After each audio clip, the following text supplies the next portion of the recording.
Friction topic बहुत बड़ा है, ठीक है। करते रहिए, वीडियोस भेजता रहता हूँ मैं आपको फ्रिक्शन के भी। 2-4 दिन और भेजूंगा मैं वीडियोस, बहुत सी प्रॉब्लम्स कवर हो जाएंगी आपकी। टॉपिक थोड़ा डिफिकल्ट है बट करना तो वही आपको, तो करते रहिए, धीरे धीरे धीरे धीरे समझ में आ जाएंगी चीज़ें। वीडियोस को दोबारा देखिए, रिवाइज करिए चीज़ों को, ठीक है। कुछ अभी इंपॉर्टेंट प्रॉब्लम्स बची हुई हैं, उनकी वीडियोस बना रहा हूँ, आपसे शेयर करता रहूँगा। और वर्क फॉर एनर्जी भी हम लोग शुरू कर देंगे कल शायद, ठीक है। तो वर्क फॉर एनर्जी आपका शुरू हो जाएगा, उसके मैं पैरेलल पढ़ाता रहूँगा आपको थ्योरी वगैरह। और जब लोग फ्रिक्शन की बहुत सारी प्रॉब्लम्स रह गई इंपॉर्टेंट, उनको कवर करते रहेंगे, ठीक है। तो देखिए, इस वीडियो में आपसे 5-6 इंपॉर्टेंट प्रॉब्लम डिस्कस करूँगा। एक इंसेक्ट प्रॉब्लम होती है, इंसेक्ट प्रॉब्लम। भाई आपको करना क्या है ना, आपको वीडियो पॉज करके साथ में प्रॉब्लम सॉल्व भी करनी है। तो मैं आपको बता दूँ, बहुत ही अच्छी प्रॉब्लम है, जे में भी आई हुई है, नीट में भी आई हुई है, और आपको हर बुक में मिल जाएगी प्रॉब्लम, ठीक है। तो आप सोचना कि आपको जे का प्रॉब्लम सॉल्व कर रहे हैं, इसको सॉल्व करिए, देखें आप आंसर निकाल पाते हैं कि नहीं निकाल पाते हैं। देखिए, एक बाउल है, एक हेमिस्फेरिकल बाउल, ठीक है। और यहाँ पे एक इंसेक्ट है, और वो इंसेक्ट क्या कर रहा है, यहाँ से क्रॉल करता हुआ ऊपर जाने की कोशिश कर रहा है। क्या आपको लगता है यहाँ तक जा पाएगा ये? At this point friction coefficient is mu is √3। Friction coefficient is √3, ठीक है। और ये इंसेक्ट यहाँ से चढ़ना शुरू करता है, यहाँ से ऐसे चढ़ रहा है ना। ये ऊपर जाएगा ना, तो एक पॉइंट पे जाके फिर ये स्लिप मार जाएगा। भाई स्लोप ऐसे हो रही, समझे आप, स्लोप ऐसे होती आ रही है, तो उसका mg का कंपोनेंट बढ़ता जाएगा, समझे, वो स्लिप मार जाएगा। तो आईआईटी में ये क्वेश्चन 2 बार आया हुआ शायद, डिफरेंट चीज़ें पूछी हुई हैं। एक बार तो ये पूछा हुआ है, find theta up to what angle it will crawl on the surface. और एक बार पूछा हुआ है up to what height from the ground, कितनी हाइट तक जाएगा, this height, the radius of sphere is hemisphere is R. तो भाई म्यूज √3 आप सॉल्व करिए जरा, है ना। इस क्वेश्चन को सॉल्व करिए आप लोग, देखिए आपका क्या आंसर आ रहा है। तो वीडियो पॉज करके शुरू हो जाइए आप, ठीक है। तो चलिए भाई, मुझे पता है कि यार ये ऊपर जा रहा है, नीचे स्लिप कर रहा है, तो मैं समझ गया कि ये एंगल ऑफ रिपोज का क्वेश्चन है। जब आप इंक्लाइन पे चढ़ना शुरू करते हैं, है ना, तो इंक्लाइन पे क्या होता है आपको बता चुका हूँ मैं। If your tan theta is greater than mu S, in that case जो ब्लॉक होगा it will slide in downward direction, and if tan theta is less than mu S, this block will not slide, ठीक है। और जिनको ये बात नहीं पता है तो चलो उनको और थोड़ा डिटेल में बता देते हैं, कोई दिक्कत नहीं है। जिनको बात समझ नहीं आ रही कि मैं क्या बात कर रहा हूँ, तो दोबारा से एफबीडी बना के देख लें, और बड़ा एफबीडी बनाना पड़ेगा यार मुझे, ठीक है। बाउल यहाँ पे है, इंसेक्ट, ठीक है, and this is centre, this angle is theta. कौन कौन से फोर्स आएंगे इसको बताइए। mg will be in downward direction, बहुत इंपॉर्टेंट क्वेश्चन है, भूलना नहीं है। मैं बोलता हूँ रट लो, रटने का मतलब होता है कि इसको बिल्कुल दिमाग में बिठा लेना है। This will be normal action, और जो ऊपर चढ़ने की कोशिश करेगा, है ना, तो इस पर एक स्लाइड करने की टेंडेंसी नीचे होगी। Friction will be in upward direction. यार फ्रिक्शन की वजह से चढ़ेगा ऊपर पकड़ पकड़ के, पता है, जब ये ऐसे अपने ऐसे रखेगा उसको हाथ को, फिर यहाँ से फ्रिक्शन जनरेट होगा, उसको पकड़ के धक्का मारेगा, फिर ऊपर चढ़ेगा, तो friction will be in upward direction, okay. This is theta, this angle is theta, so this will be mg cos theta and this will be mg sin theta, ठीक है। स्लाइड कब करेगा ये, देखो ऊपर जाने पे होता क्या जा रहा है, this theta is increasing, this theta is increasing. अगर थीटा बढ़ेगा तो आपका mg sin थीटा बढ़ेगा। mg sin theta is a force which is trying to pull it in downward direction, और थीटा के बढ़ने पे आप सबको पता है mg cos थीटा कम होता है, पता है ना। cos 90 की वैल्यू कम होती है, cos 0 ज़्यादा होता है, तो नॉर्मल एक्शन इज डिक्रीजिंग, तो mg sin theta is increasing and normal action which is equal to mg cos theta is decreasing. If normal action is decreasing which means, या सीधी सी बात है कि आपका फ्रिक्शन डिक्रीज हो रहा है, तो एम जी साइन थीटा बढ़ रहा है, फ्रिक्शन कम हो रहा है। एक पॉइंट ऐसा आएगा कि आपके एम जी साइन थीटा को ये फ्रिक्शन संभाल नहीं पाएगा।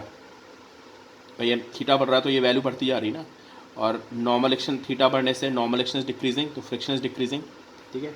और एक पॉइंट बाकी संभाल नहीं पाएगा, तो जब नहीं संभाल पाएगा तो उस टाइम पे क्या होगा, एट दैट पॉइंट तो M G sine theta becomes equal to friction which is mu S N limiting friction, समझ रहे हैं आप, उसके बराबर हो गया। अब ये संभलेगा नहीं है, एम जी साइन थीटा इसके वेट को नीचे खींच लाएगा, ठीक है। एंगुलर रिपोर्स की कहानी है, तो M G sine theta is mu S, और अब मैं लिख नहीं रहा हूँ, आप देख सकते हो कि this is N, this is M G cos theta, so N is M G cos theta, so from it tan theta is mu S. Mu S मैंने आपको 1/√3 दिया था, tan थीटा इज 1/√3, और आप समझ गए होंगे क्यों दिया था मैंने, बिकॉज थीटा इज 30 डिग्री, जिसकी वैल्यू आपको पता होती है। तो दिस एंगल इज 30, यहाँ तक जाएगा।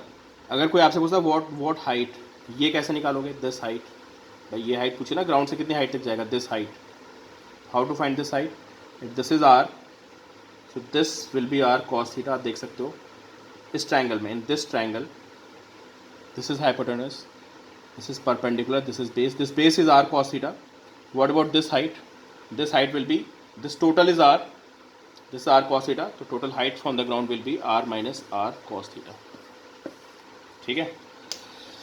Very very very very important question, ठीक है, भूलना नहीं है। थोड़ा इमेजिन करें कि इंसेक्ट ऊपर चढ़ रहा है ना, कैसे कैसे उस पर फोर्स रिएक्ट करेंगे। क्वेश्चन ये बहुत इंपॉर्टेंट हो गया, और एक और देख लेते हैं, वैसे आसान सा क्वेश्चन है, ठीक है।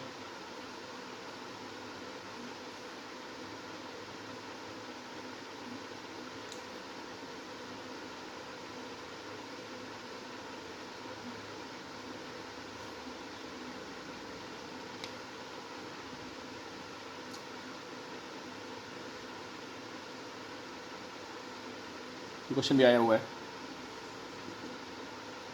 इसका भी आपको आंसर देना है। पुली, ठीक है,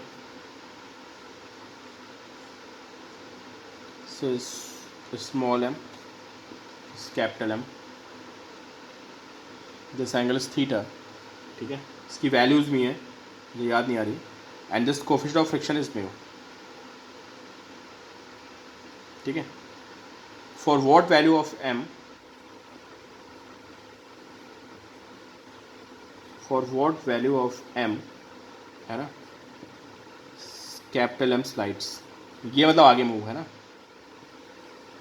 स्टार्ट स्लाइडिंग।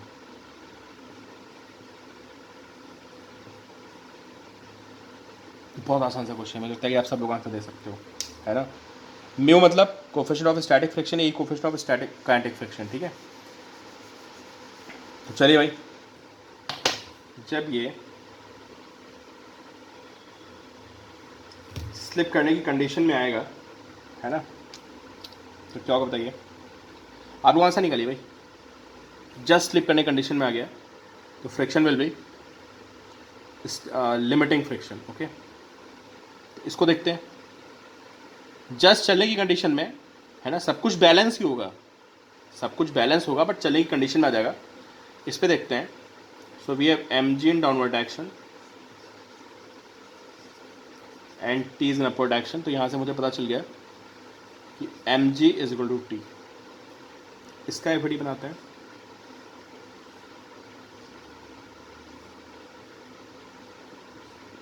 कौन चला रहा है इसको बताओगे आप? कौन चला रहा है भाई? सोचो कौन चला रहा है? टी कॉस थीटा चला रहा है इसको। रोक कौन रहा है? लिमिटिंग फ्रिक्शन रोक रहा है, mu S N, mu S N, और ये चला रहा है। How to find N? Normal action find करने के लिए आपको हमेशा पता है कि हमें वर्टिकल फोर्सेस बैलेंस करनी पड़ती हैं। With normal action from ground and this M G in downward action balance करते हैं नॉर्मल एक्शन निकालने के लिए वर्टिकल फोर्सेस को। एन ऊपर की तरफ है, टी साइन थीटा भी ऊपर की तरफ है, और कैपिटल एम जी नीचे है। यहाँ से एन की वैल्यू आ गई M G minus T sine theta, this is normal action. T हमको पता ही यार एम जी के इक्वल है, तो फाइनली चलेगा कब, चलने की कंडीशन में क्या होगा, just about to move this T cos theta, अगर ये टी कॉस थीटा इसके लिमिटिंग फ्रिक्शन को एक्सीड कर गया या उसके जस्ट बराबर हो गया म्यू एस एन, तो ये चलना शुरू कर देगा। म्यू एस के प्लेस पे तो म्यू दिया हुआ है, म्यू, ठीक है। टी इज एम जी, तो M G cos theta is equal to mu, and what about N, N is M G minus T sine theta, मैं टी के प्लेस पे फिर एम जी पुट कर देता हूँ यहीं पे, एम जी साइन थीटा। मुझे लग रहा है मैं इसको सॉल्व करूँगा, आप चेक कर लेना, तो मुझे लगता है कि आंसर आएगा mu M G upon, this will be, G तो कैंसिल हो जाएगा पूरे उससे, will be mu M upon G, cancel हो रहा, आप देख रहे हैं पूरे से, upon cos theta plus mu sine theta. आप चेक कर लेना, this will be answer small है। इतना मुश्किल नहीं था, ठीक है, आप सब लोग उसको सॉल्व कर सकते थे, सॉल्व कर लिया होगा वैसे, मुझे उम्मीद है, ठीक है। अब ये जो नेक्स्ट क्वेश्चन करा रहा हूँ, है ना, ये बहुत इंटरेस्टिंग क्वेश्चन है, मिलेगा ज़रूर आपको, चाहे आप मेडिकल के स्टूडेंट हो और चाहे आप इंजीनियरिंग के स्टूडेंट हो, आपको इस क्वेश्चन से पीछा नहीं छूट सकता। अगर आप सीरियसली पढ़ रहे हैं तो you will encounter this question.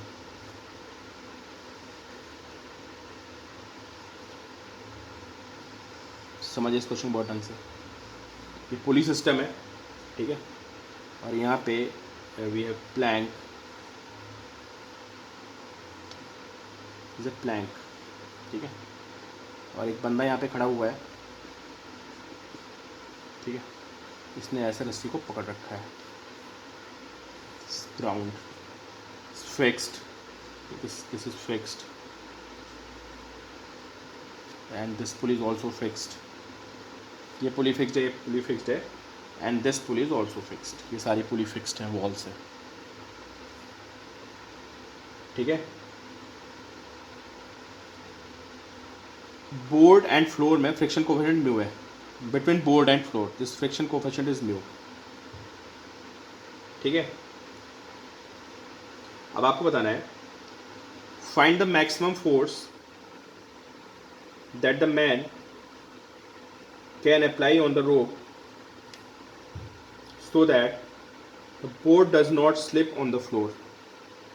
मतलब ये बंदा इसको कितने फोर्स से खींच ले, इसको खींचेगा तो क्या होगा यार बताओ, तो इसको खींचेगा ऐसे, तो ये यहाँ से टेंशन जाएगी यहाँ, ये टेंशन इस पे इधर लगेगी और ये इधर स्लिप कर जाएगा, ठीक है। इनके बीच में फ्रिक्शन नहीं है, ठीक है, there is no friction between man and the plank. आप लोग ट्राई कर सकते हो यार, ठीक है, ट्राई करिए। मास मैं आपको बता दूँ कितने कितने हैं। मैन का मास है कैपिटल एम एंड इस प्लैंक का मास कितना है, स्मॉल है। क्वेश्चन क्लियर हुआ ना, कि अगर ये बहुत तेज़ी से खींचेगा इस रस्सी को, तो यहाँ से टेंशन जाएगी यहाँ, ये इस पर इधर फोर्स लगाएगी और ये प्लैंक आगे चला जाएगा, ठीक है। तो मैन कितना फोर्स अप्लाई करेगी, प्लैंक रुका रहेगी। बहुत अच्छा क्वेश्चन है, आप लोग ट्राई करिए। आंसर आपको आना चाहिए कैपिटल एम, स्मॉल एम और म्यू के टर्म में, क्योंकि मैंने आपको तीन ही चीज़ें दी हैं, ठीक है।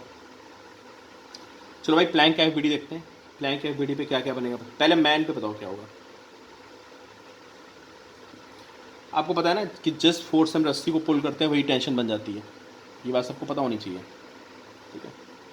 चलो मैंने इस पर एफ फोर्स लगा दिया, चलो टी ले लेते हैं, कोई दिक्कत नहीं, मैंने इसको टी फोर्स से पुल कर लिया नीचे की तरफ, मेरे ऊपर टी फोर्स ऊपर आएगा, this is tension in the string and which is equal to force applied by the man. हमें इसी टी की वैल्यू पता करनी है, so that this plank start sliding just, है ना, this T and its weight M G will be in downward direction and there will be normal action in upward direction. इसको मैं एन लिख देता हूँ, ये मैन पे ऊपर नीचे के फोर्सेज हो गए।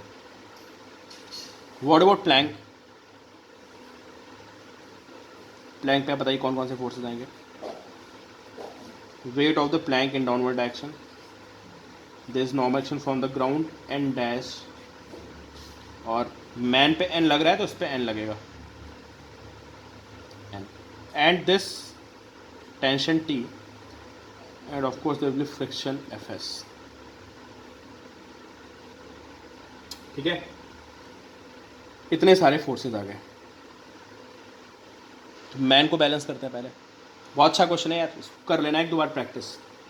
मैन को बैलेंस करते हैं तो टी ऊपर है, एन भी ऊपर है, एम जी नीचे, सब कुछ बैलेंस करना होता है। जस्ट अबाउट टू स्लाइड की जब भी बात आएगी क्वेश्चन में, आपको सारे फोर्सेस बैलेंस करने होंगे और फ्रिक्शन लिमिटिंग ले लेना होगा। T plus N is M G, है ना। यहाँ से एन कितना गया, एम जी माइनस टी। इस पे वर्टिकल फोर्सेस को बैलेंस करते हैं। एक्चुअली हमें करना है क्या, T is equal to F S करना है। अब आप बात समझिए, हमें T is equal to F S करना है। एफ एस निकालने के लिए हमें ये नॉर्मल एक्शन पता होनी चाहिए, एन डैश, क्योंकि जो इस सरफेस पे फ्रिक्शन आएगा वो इस नॉर्मल एक्शन की वजह से आएगा जो यहाँ पे लग रही है ग्राउंड से, एन डैश। एन डैश कैसे निकालेंगे हम, जब हम वर्टिकल फोर्स को बैलेंस करेंगे तो एन डैश निकलेगा, तो हमें एन भी पता होना चाहिए, इसलिए मैंने पहले यहाँ से एन निकाल दिया। चलो यहाँ वर्टिकल बैलेंस करते हैं, कौन कौन नीचे कौन कौन ऊपर है। नीचे एन है, नीचे स्मॉल एम जी है इसका वेट, और ऊपर एन डैश है। एन मैं निकाल चुका हूँ, capital M G minus T plus M G, this is N dash. ये एन डैश की बात, दिस इज एन डैश, आपको दिख नहीं होगा, दिस इज एन डैश, ठीक है। बताइए भाई ये कब चलेगा, जब टी एफ एस के इक्वल हो जाएगा। तो चलने की कंडीशन क्या होगी, T is equal to F S. And what about F S, F S is mu N dash, N dash is M G minus T and plus M G. तो मुझे लगता है कि मैं इसको इधर लाऊंगा, T and this will be 1 plus mu is equal to mu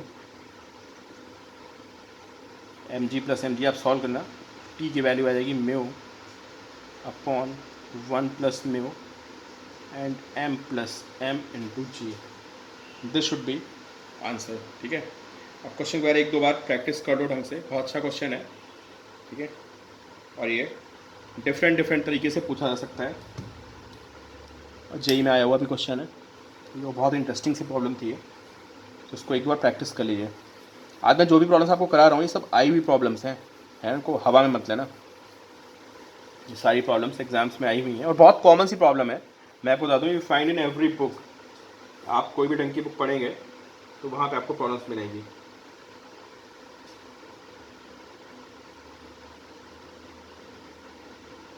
ठीक है, फिर नेक्स्ट देखते हैं प्रॉब्लम।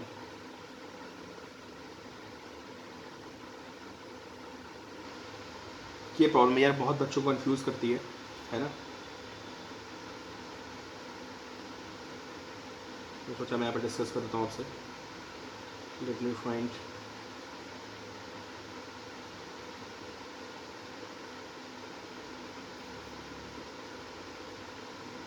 ये प्रॉब्लम है।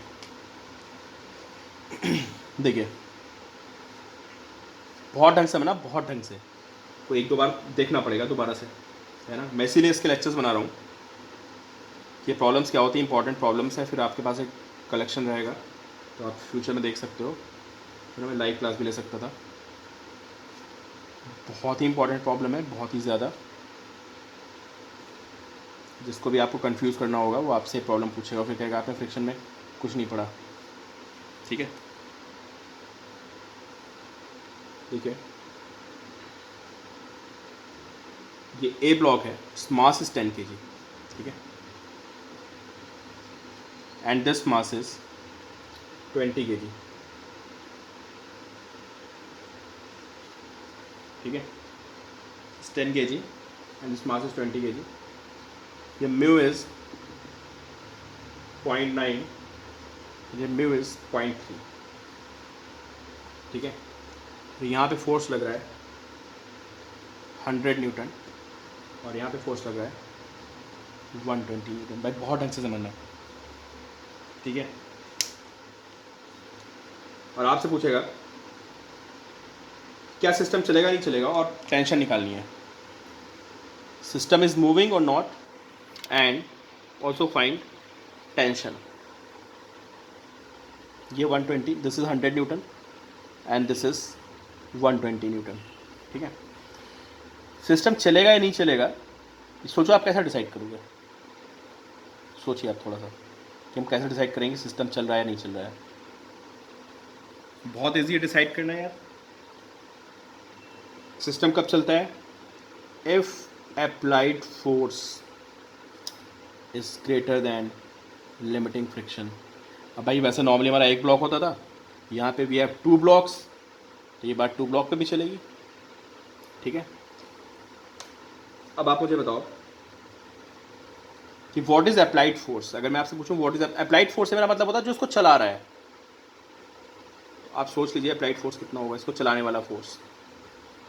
भाई ये रहा 120, वो रहा 100, तो F applied is 20 Newton, 120 minus 10। ठीक है, अब मुझे चेक करना है लिमिटिंग फ्रिक्शन, है ना। देखो यहाँ पे अब आपको फॉर्मूला पता है, म्यू एस एन होता है, एन एम जी के बराबर होता है, तो मैं लिमिटिंग फ्रिक्शन लिख रहा हूँ। एक यहाँ पे आएगा mu into N, N is equal to weight of the object which is 10 into 10, plus यहाँ भी फ्रिक्शन आएगा म्यू और एन के प्लेस पे एम जी, तो विच इज़ 20 इंटू 10। ठीक है, and you find F S is 150 Newton. दूर दूर तक कोई सीन ही नहीं बन रहा है इसका चलने का। इतना सारा फ्रिक्शन को ओवरकम करना पड़ेगा if you have to move this block. और हमने कितना फोर्स अप्लाई किया? 20 न्यूटन। ठीक है, एक आंसर आ गया। ये रिलेटिवली इजी था हमारे लिए टू फाइंड कि द ब्लॉक इज मूविंग और नॉट मूविंग। ये आप आंसर आप लोग भी दे सकते थे, अगला भी आप दे सकते हैं, है ना। तो ये हमारी बातें आ गई कि ये सिस्टम नहीं चलने का। ठीक है, अब यार नहीं चलने पे एक्चुअली क्या सीन होता है, मान लो ये फोर्स हमारा 150 होता नेट फोर्स। अगर हमारा नेट फोर्स कितना होता, ये हमारा 150 होता किसी तरह से, मान लो ये 250 होता या 100 होता, तो दोनों लिमिटिंग की कंडीशन में होता है, समझे। अगर मेरा एफ अप्लाइड, अगर मेरा कितना था यहाँ पे, एफ एस 150 था, अगर किसी तरह से मेरा एफ अप्लाइड 150 होता तो दोनों लिमिटिंग की कंडीशन में होते हैं। वो मुझे पता चल गया कि यार तो बहुत कम फोर्स है ना। अब लिमिटिंग नहीं हो सकता, दोनों लिमिटिंग पे होते हैं। मेरी बात सुनिए, अगर अप्लाइड फोर्स मेरा 150 न्यूटन होता तो वो दोनों सिस्टम को चलाने के जस्ट बराबर होता है, तो क्या होता, इन दोनों पे बिल्कुल लिमिटिंग फ्रिक्शन लग रहा होता। अभी मेरा फोर्स 20 है, ठीक है, अगर मेरा फोर्स 20 न्यूटन है तो भाई यहाँ पे 2 पॉसिबिलिटी बनती हैं। ठीक है, 2 पॉसिबिलिटी बन सकती हैं। क्या पॉसिबिलिटी बन सकती हैं कि दोनों स्टैटिक में, है ना, बोथ इन स्टैटिक। ठीक है, या फिर कंडीशन क्या बन सकती है, एक लिमिटिंग में, जैसे ये 120 न्यूटन फोर्स है ना, तो हो सकता है कि ये लिमिटिंग फ्रिक्शन में हो, ये रुका हुआ हो, या हो सकता है ये लिमिटिंग में हो और ये स्टैटिक में हो। ठीक है, तो बोथ इन स्टैटिक और one in static and other one in limiting, ये पॉसिबिलिटी बनती है। ठीक है,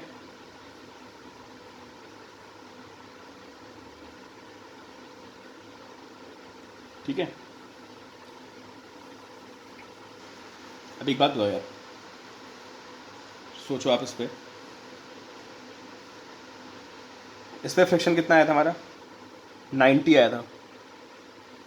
दिस फोर्स इज 120, है ना, और इस पे हमारा कितना आया था फ्रिक्शन? इस पे आया था हमारा 60 एंड फोर्स इज 100। ठीक है,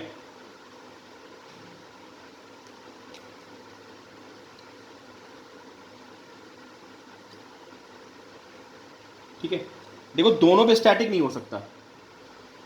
ठीक है, अगर फ्रिक्शन दोनों पे स्टैटिक है, जैसे मैं बोला दोनों पे स्टैटिक है, मतलब ये भी स्टैटिक कंडीशन में, ये भी स्टैटिक कंडीशन में है, तो उस केस में क्या होता है, टेंशन जीरो हो जाती है। इसको नोट करिए पहले, if friction is static in both, static समझ रहे हो कि ये चलने की कंडीशन में नहीं है और ये भी चलने की कंडीशन में नहीं है।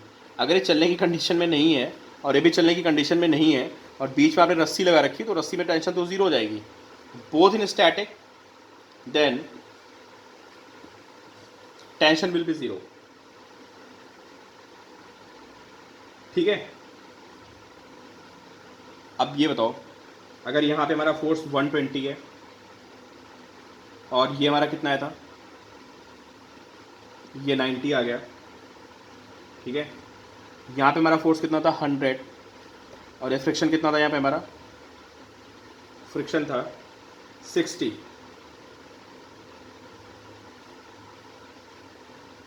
ठीक है,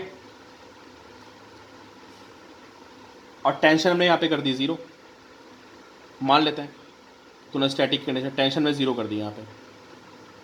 सोचो आप, मैंने मान लिया कि यार दोनों स्टैटिक है, टेंशन 0 कर दिया। बताओ ये अगर 120 है और ये 90 है, तुमको लगता है स्टैटिक में रहेगा? मैंने एज्यूम कर लिया, चलो स्टैटिक में है, छोड़ो, मान लेते हैं दोनों स्टैटिक में है। स्टैटिक में है तो ठीक है, टेंशन 0 कर दी मैंने, चलो टेंशन 0 कर दी स्टैटिक में, ठीक है। अब मैं जब यहाँ के चेक कर रहा हूँ, मेरा फोर्स ये 120 है और ये 90 है, तो समझ में आया यार ये तो स्टैटिक हो ही नहीं सकता। अगर टेंशन 0 है, ये 120 है और ये 90 है, तो 120 90 को एक्सीड कर रहा है, तो भाई ये लिमिटिंग में हो सकता है। यहाँ भी मैंने आके चेक किया, यहाँ भी मैंने क्या चेक किया कि यार ये 100 है, टेंशन 0 है, तो बस समझ में आया कि यार अगर ये फोर्स 100 है और लिमिटिंग फ्रिक्शन 60 है, आप टेंशन को 0 बोल रहे हो, तो भाई एक नेट फोर्स आ गया ना आगे की तरफ। मतलब जो 100 है ये 60 को ओवरकम करेगा, तो ये चलने की कंडीशन में आ जाएगा। तो स्टैटिक में हमारी बात नहीं बनी, ठीक है। इसका मतलब स्टैटिक की कहानी हुई ख़त्म। आप समझ रहे हो कैसे ख़त्म हुई? मैं एक बार फिर बता रहा हूँ आपको स्टैटिक कैसे ख़त्म हुआ। अगर दोनों स्टैटिक में है तो टेंशन विल बी 0, ठीक है, मैंने टेंशन को हटा दिया, 0 कर दिया। बताओ एक बात बताओ, अगर टेंशन 0 है और ये स्टैटिक में है, तो मैंने देखा कि यार मेरा फोर्स 120, फ्रिक्शन 90, समझा यार तो खींचने की कंडीशन में आ गया। अगर ये 120 90 तो खींचेगा, ये खींचेगा तो टेंशन आ जाएगी। फिर मैंने यहाँ देखा कि मेरा फोर्स 100 है, ये 60 है, तो यार इस पर एक नेट फोर्स 40 आ गया, तो ये खींचेगा यहाँ पे, ठीक है। इसका मतलब ये दोनों में टेंशन, मतलब both can not be static. थोड़ा लंबा क्वेश्चन है, ठीक है, बोरिंग लग सकता है आपको, बट इंपॉर्टेंट प्रॉब्लम है, तो इसलिए आपको एक दो बार वीडियो को देखना पड़ेगा, ठीक है। अब देखो क्या होता है, अब हमें क्या एज्यूम करना पड़ता है कि ये, इसको मान लेते हैं कि ये हमारा किस में है। अब किसी एक को मानना पड़ेगा, एक लिमिटिंग में और एक स्टैटिक में। अब ढंग से मानना, अब हमारा अगला पार्ट शुरू हो गया, ठीक है। हो सकता है लिमिटिंग में और स्टैटिक में हो तो हमारी कंडीशन सेटिस्फाई नहीं करेगी, मैंने इसको लिमिटिंग मान लिया, this one is a limiting condition. तो एक बात बताओ, अगर ये लिमिटिंग में है, ठीक है, मतलब जस्ट खींचने की कंडीशन में, तो इस पर ये कितना होगा, 120 होगा। ये हमारा 90 आया था, फ्रिक्शन चेक कर लेना आप, अरे रुका हुआ है, तो बताओ टेंशन कितनी होगी, 30। ऑब्वियस सी बात है, मैंने सीधे लिख दिया, क्वेश्चन ऐड नहीं किया मैंने, ठीक है, मैंने डायरेक्टली लिख दिया कि अगर ये 90 है, ये 120, दिस टेंशन मस्ट बी, चलो मैं लिख देता हूँ यार, this is T is at rest, तो 90 plus T and from here T is 30। चलो इसको पकड़ते हैं, इसको देखते हैं, हमें एक्चुअली चेक करना पड़ता है, ठीक है। This is 30 and this is 100। अब एक बात बताओ, what is net driving force? आप देख सकते हो कि जो यार 130 है, तो योर ड्राइविंग फोर्स इज 70।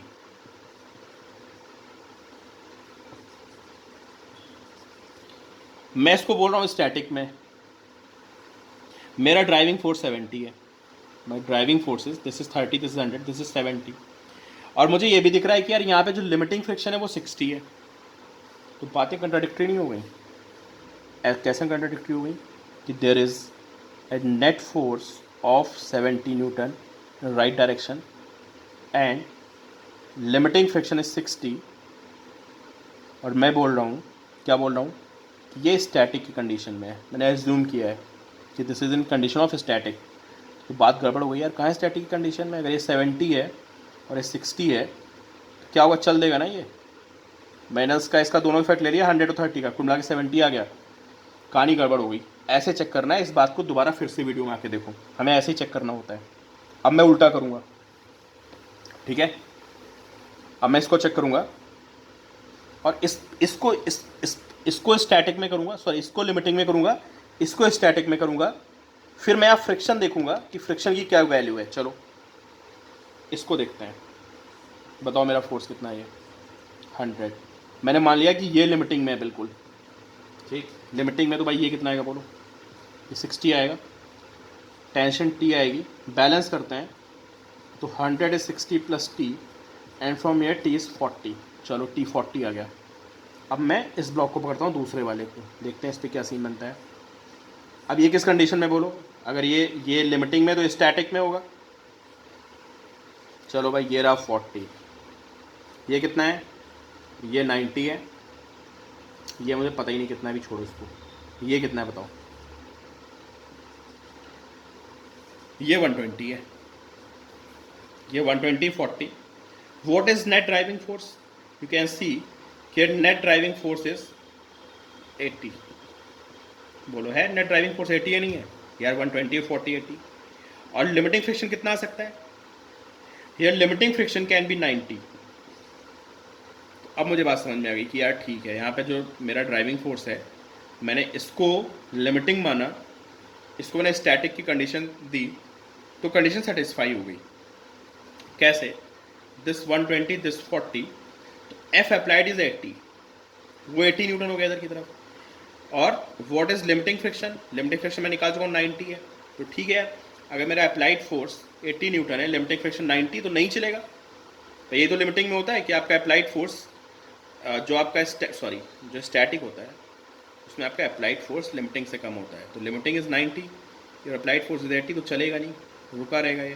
और फ्रिक्शन कितना होगा बता सकते हो आप, because this is at rest, so friction will be static and static friction is equal to applied force. In this case friction will be 80 in backward action. देखो एक बार में किसी को नहीं समझ में आएगा, है ना, बहुत ठंडे दिमाग से इस क्वेश्चन को 2-3 बार सोचो, तब आपको बात समझ में आएगी कि इस क्वेश्चन में हुआ क्या है। ठीक है, question is very very important, कोई भी आपसे पूछ सकता है, तो प्लीज़ वीडियो को पॉज करिए, पीछे से आके सोचिए और फिर मुझसे आप डिस्कस करिएगा। मैं आपको एक बार सारा बता देता हूँ। इस तरह की प्रॉब्लम्स में सबसे पहले हम चेक करते हैं कि ऑब्जेक्ट चल रहा है नहीं चल रहा है। ठीक है, अगर नहीं चल रहा है ना, तो वहाँ पे दो बातें हो सकती हैं। क्या बातें हो सकती हैं, कि दोनों स्टैटिक में या एक स्टैटिक में एक लिमिटिंग में, ये हमें चेक करना होता है। जब मैं मानूंगा दोनों स्टैटिक में है, मतलब दोनों चल ही नहीं रहे, तो ये बीच की रस्सी तो ये लूज़ होगी। जब ये चल ही नहीं रहा है तो रस्सी तो डमी की तरह लगी है, टेंशन मैं ज़ीरो मान लूँगा। जब मैं टेंशन ज़ीरो मान के देखूंगा, जैसे मैंने यहाँ पर टेंशन ज़ीरो मान ली थी, तो मुझे पता चला ये 120 है और ये 90 था। समझ में आ गया, ये तो चक्कर हो जाएगा कि 120 90, तो एक नेट फोर्स 30 आ गया, तो ये तो चलने की कंडीशन में। यहाँ भी मैंने चेक किया कि 100 और ये 60, तो भाई यहाँ भी क्या हुआ, यहाँ भी मेरा एक नेट फोर्स 40 आ गया, तो ये भी चलने की कंडीशन में। तो चलने की कंडीशन में तो यार टेंशन तो यहाँ पे क्या होगा बताओ, टेंशन तो आ जाएगी, मेरी स्टैटिक की कहानी ख़त्म हो गई। फिर मैं क्या करूँगा, एक को स्टैटिक एक को लिमिटिंग मानूंगा। मैं लिमिटिंग मान के कि चलो मैंने इसको लिमिटिंग मान लिया, इसको लिमिटिंग मान लिया कि लिमिटिंग में मैं टेंशन निकालूंगा, उस टेंशन को यहाँ पुट करके मैं फ्रिक्शन निकालूंगा। आप लिख भी सकते हो कॉपी में, मैं यहाँ फ्रिक्शन निकालूंगा। अगर वो फ्रिक्शन इसके फ्रिक्शन से कम आ रहा है तो ठीक है, ये स्टैटिक होगा। अगर नहीं आ रहा है तो फिर मैं जाके उल्टा इधर से चेक करूंगा, इसको मैं क्या मानूंगा कि ये किस में लिमिटिंग, टेंशन निकालूंगा, उस टेंशन को यहाँ पुट करूंगा, फिर इसको मैं फ्रिक्शन निकालूंगा। अगर यहाँ पे मेरा फ्रिक्शन इसके मैक्सिमम फ्रिक्शन से कम आ गया, ठीक है, तो ये स्टैटिक फ्रिक्शन की कंडीशन में हो जाएगा। आप 2-3 बार आप वीडियो को देखिए तो आपको बात समझ में आएगी इस क्वेश्चन में।